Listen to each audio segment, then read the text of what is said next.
Office Depot siguro, parang ano to, National Bookstore, gano'n. Oo. Ay, yung office warehouse sa Pilipinas. Oo, parang gano'n. Okay, dito na kayo. Ba't kami na-fix? Okay. Kuha ko ng payong sa By likod. Pixar. Oo, sige. Okay. Tabi muna tayo. Mga ano tayo ng ating navigation. Para muna tayo rito.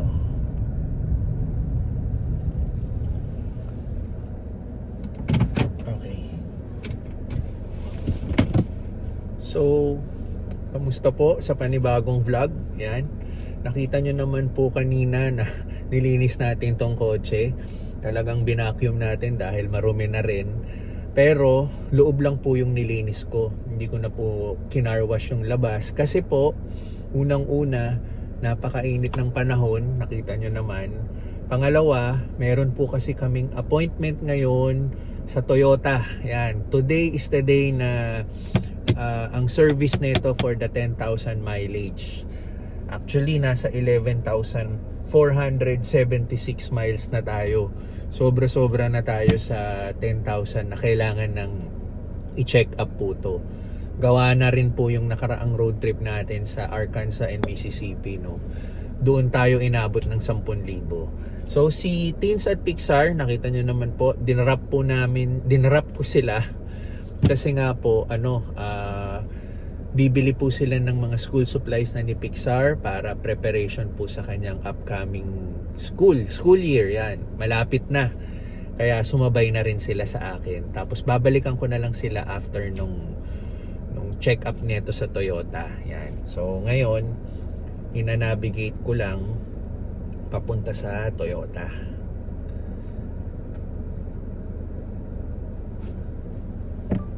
Green Toyota Wabash. Okay. So punta na tayo sa Toyota. Isa rin pala kung bakit hindi ko na rin nilinis yung labas, hindi ko na kinarwash yung labas, is because umaasa na tayo today na after i-service to is ika-carwash na nila. Yung kasama yun sa benefit natin. Kasi last time, sabi po nung service advisor na pina-check natin yung 5,000 neto, hindi pa kasi ready yung facility nila for car wash. And actually yung buong facility nila na Toyota hindi pa open kasi nga nag-renovate po sila. Pero yung nagpa-appointment po tayo before, which is yun na nga today, sabi nila open na raw yung mismong building ng Toyota. So hindi na tayo pupunta dun sa building na kung saan sila nakikispace, which is Audi and Volkswagen. So dito na tayo kay Toyota. Excited din ako kasi makikita ko for the first time yung bagong renovated na Toyota. So punta na tayo. Actually sobrang aga ko pa, 2:48 pa lang. 3:30 yung ano natin, appointment. Pero yun nga, inagahan ko kasi nga dinrap ko si Teens para mamili ng mga gamit nila. So, ano na lang kami mamaya, magko-contact na lang kami kung sinong unang matapos. So, mag-aantayan na lang. So, right now, alis na tayo.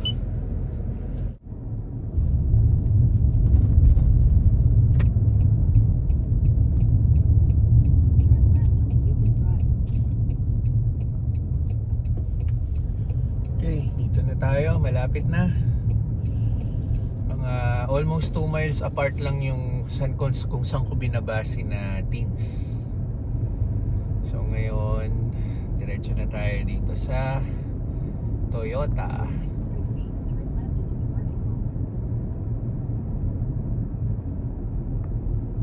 Dito tayo dinaan sa likuran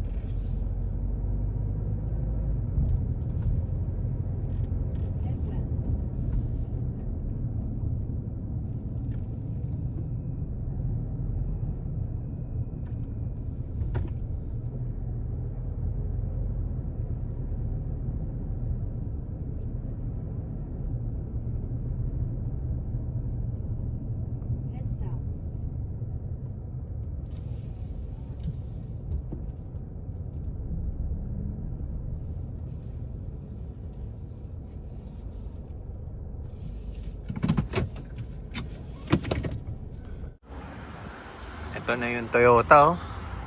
Diba, bago. For the past days, matindi naman ang init ngayon. Grabe yung heat wave na nararanasan dito. Yung mga last week, lumamig na yung weather. Pero ngayon, grabe. Ang weather natin actually ngayon is 96 Fahrenheit. Diba? Pagwa 100 na.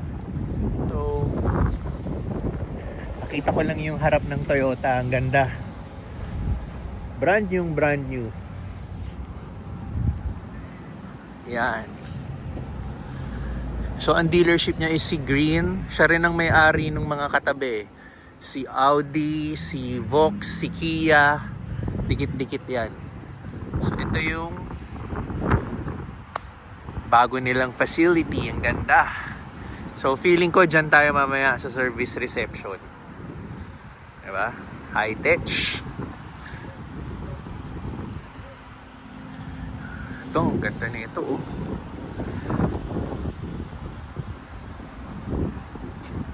Oh, Jordan! What's up?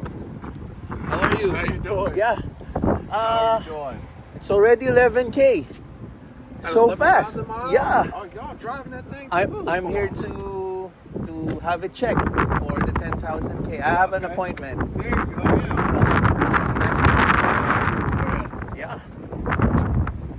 Oh, by the way, Jordan, What's going on? our sales agent for the Corolla Cross. Ayan. Yeah. So where are you going? Just hanging around? Yeah, I got to work in the deal right now. All so right. I thought I'd send you out here. And so I they said, told "Let's me see this is already open, so I'm excited to see. it." Yeah. Yeah. We're up and running now. We're in construction. now we're up. All right. I'm early. I have an appointment for 3:30. That's right. So what should I do? I go first to the lobby and Yeah, you can go right to the line. tell them I have an appointment.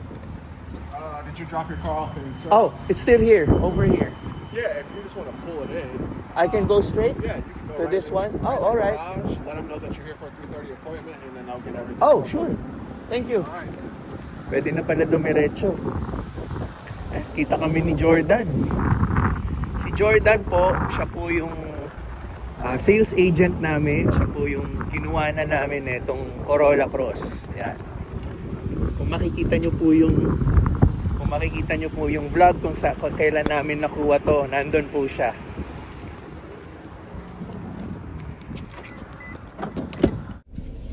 So, pwede na palang dumiretso. Punta na tayo dun. Para kahit wala pang 3:30, baka pwede na nilang simulan, di ba?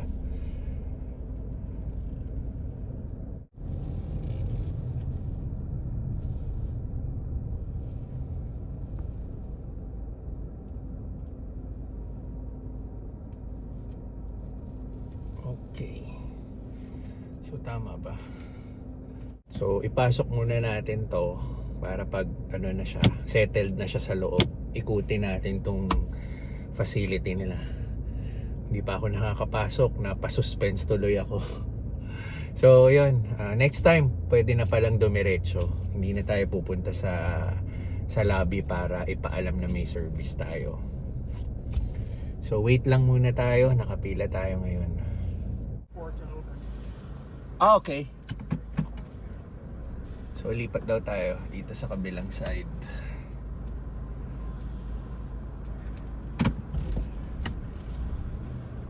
Yan.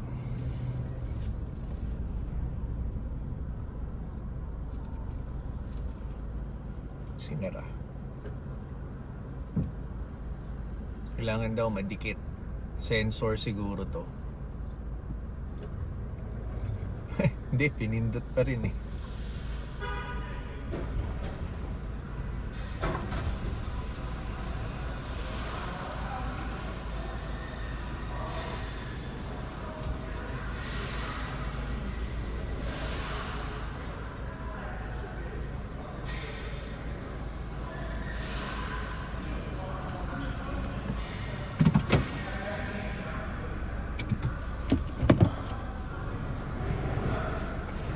I'm looking for Alec. Alec? Okay. Oh. Did you have an appointment or anything? The 3:30 appointment for 10K miles. Okay. What's your last name? Bumalik kami sa kotse, sumakay kami kasama yung advisor. May sinabi lang akong isang issue. Kasi whenever nagre-reverse ako, pag pakanan na kabig, may tumutunog. So, pinakita ko lang para alam nila. So, dito tayo sa may tawag tayo. Okay, binigyan tayo nito. Tutunog na lang daw to after 2 hours.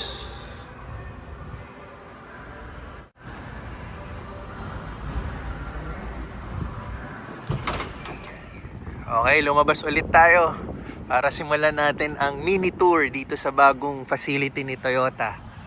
Actually, bagong renovated facility, which is brand new nga eh. May idea na ako kasi doon ako dumaan sa likod kanina. Nakita ko na yung ibang mga makikita sa loob. Pero syempre hindi natin iikutin yung lahat dahil yung iba syempre privacy ng mga tao, no. So dito sa labas, yan, paradahan ng mga kotse nila. Tapos doon tayo kanina sa service reception. Diyan tayo pumasok. So nandyan na ngayon yung kotse, anytime sisimulan na yan. Dahil 3:30 yung appointment natin. So, ito ulit yung kanina. Toyota Sequoia pala to. Yung bago nilang model. Ganda. Yan, diba? Di ko lang alam kung bukas to. Sarado. Ito siya. Parang dito sa US, siguro parang ito yung mga counterpart ni Land Cruiser, no? Hindi ko lang sure, no? Sa Pilipinas kasi Land Cruiser tayo eh. Or Toyota Prado. Ang ganda. Tapos dito naman, hindi ko alam anong model to. Corolla yata to eh. Na sedan.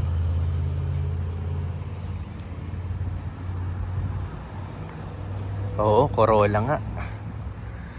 Hatchback. So again, dito tayo. Pasok na tayo. Tirik na yung araw. So dito sa entrance,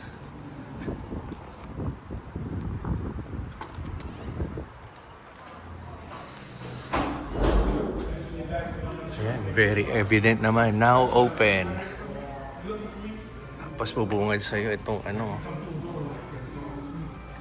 Toyota Tacoma. Ganda oh.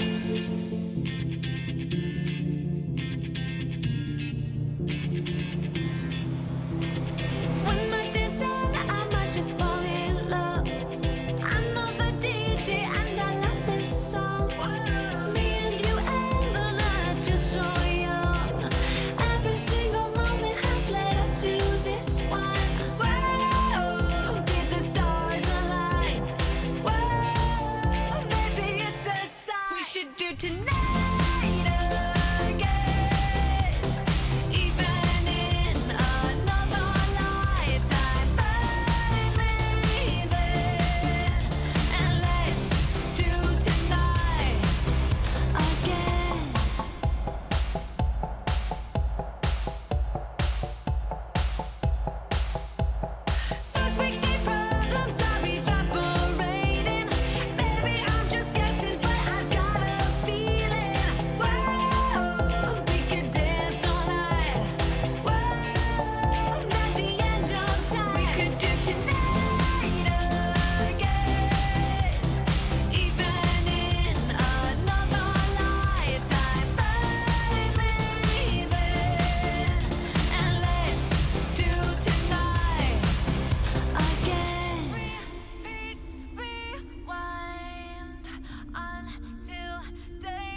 Dito tayo sa waiting area.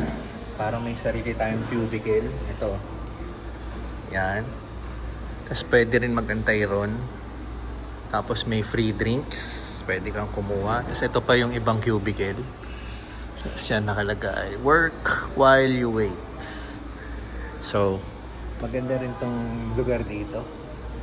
Bagong bago. Amoy bago pa nga eh actually. Kaya ayun. Antay tayo. I-message ko na rin si Natin. Sabi ko 2 oras ang aantayin. So, bahala na muna sila doon saan sila pwedeng gumala. Tignan nyo yung pagpalit ng kulay ng ulap. Kanina lang napakaaliwalas niyan. Ngayon, nagtatago na si araw. Siya nga pala, nandito tayo sa kabilang side ni Toyota. Ayan. Tapos, nandun yung car wash. Yan. Mapapaliguan na ulit si Corolla Cross natin. Tapos, ito pala, hindi ko napakita. Meron silang electric charging station para sa kanilang mga hybrid yata or electric cars. Yan. Tapos, ito, ano bang model to? Bagong model to Tignan nga natin.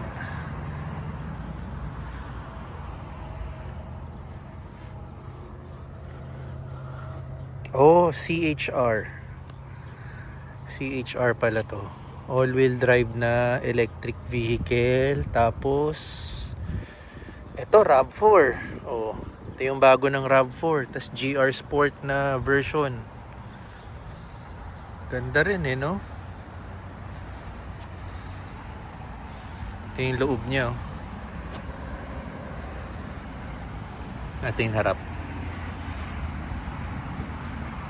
Ayan, RAV4. Ito naman. Ano to? Ganda rin oh. Ito yata yung Highlander. Oo, Grand Highlander pa pala to. Ito ba yung parang kumbaga sa Pilipinas, parang ito yung mga version ng mga Fortuner nila, no? Kasi RAV4 Ito siguro yung mga parang counterpart ng Fortuner sa Pilipinas. Tapos Toyota Prius, Ito alam mo, trivia lang, no? Ang Toyota Prius, ito yata ang kauna-unahang hybrid ng Toyota ever. Yan, yung model na Prius. Pero syempre, over the years, ang ganda na rin ng niya, tsura niya. Ito. Yan, Mala sports car din talaga yung niya, datingan. Even to kulay puti. Dito mga pickups na Tacoma. Ito iba to, Ram. Ibang yan. Ayun. Ganda. Ito naman yung itim na version ng Sequoia Ito yung puti niya Ito naman yung itim niya. Diba? Laki rin no? Wala tayong magawa. Na-bore na ako sa loob. Kaya lumabas tayo. Pero sana wag umulan. O kaya kung uulan man, sana pauwi na tayo. Teka nga pala. Okay, shout out kay JBA23TV12. Marami po siyang natututunan at nalalaman through our vlogs. Maraming salamat po. At ang kanilang priority date is 2025. So, sir, medyo malayo pa yun. Nasa 2023 pa lang tayo. So, ang kailangan na the best na gawin mo dyan is magpasensya. Kasi minsan, pag sobrang tagal, di ba? Maraming naiinip, maraming sumusuko. Yan. So, lang, tiyaga lang, and kung ano po yung mga ginagawa nyo ngayon sa Pilipinas is pagpatuloy nyo po muna. Dun po muna kayo mag-focus. And also, kung meron pa kayong mga kailangan ipasa habang nag-aantay ng priority date na mag-current, gawin nyo na po. Para pag nag-current na yung priority date nyo, ano na lang yung mga remaining na documents na kailangan na sikasuhin ay tapos na, di ba? At yun na lang yung tatapusin nyo. So, pinapa-shoutout niya si Sir Josh Ancheta. Professor po siya sa LPU Cavite, Asia Pacific College and NU Manila. Yan, dami pong pinagtuturuan ni Sir Josh Ancheta. So, salamat po JBA23 TV12 sa palaging suporta po sa vlogs natin. So, enjoy muna tayo dito sa Toyota facility habang nag-aantay. Papaubos lang tayo ng oras, nagpapaaliw. Medyo humangin naman yung weather. Sabihin na nating dumilim nga, pero medyo nagkaroon ng onting presko. Hindi na mainit. Meron din silang entertainment area. Yan. Ang gaganda rin yung mga couch nila. Tapos, libre ang kape. Yan.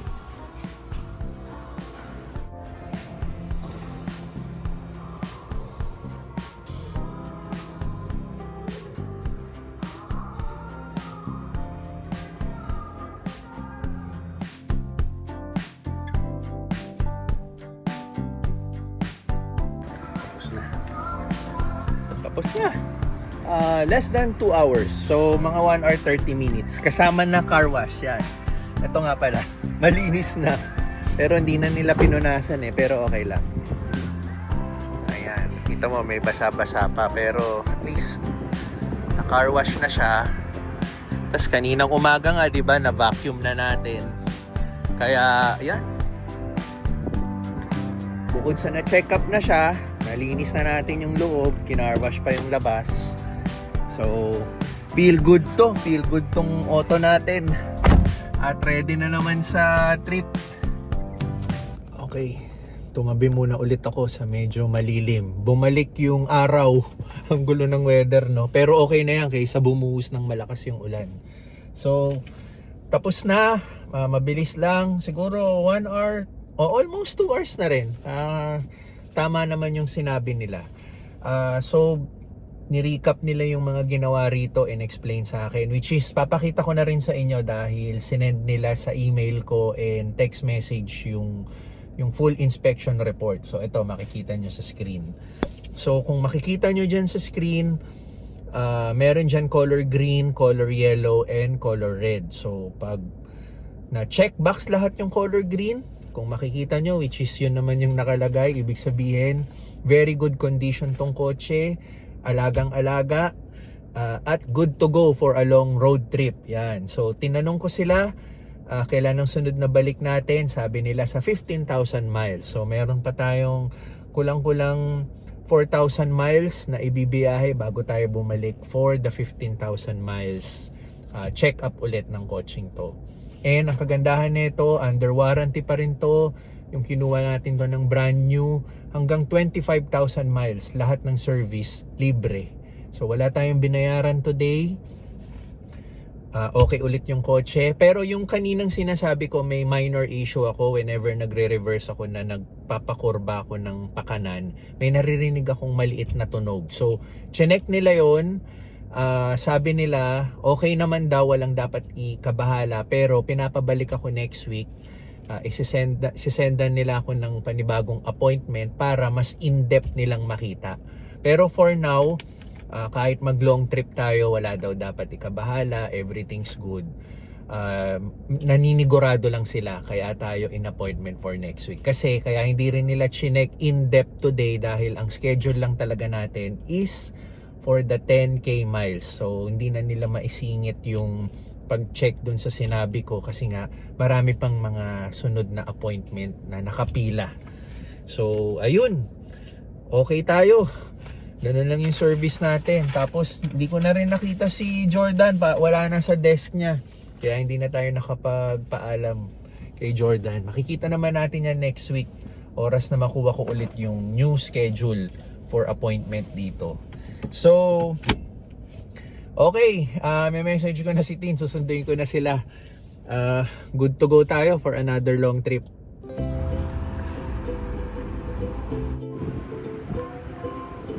Dito sila sa Best Buy, umabot na sila rito.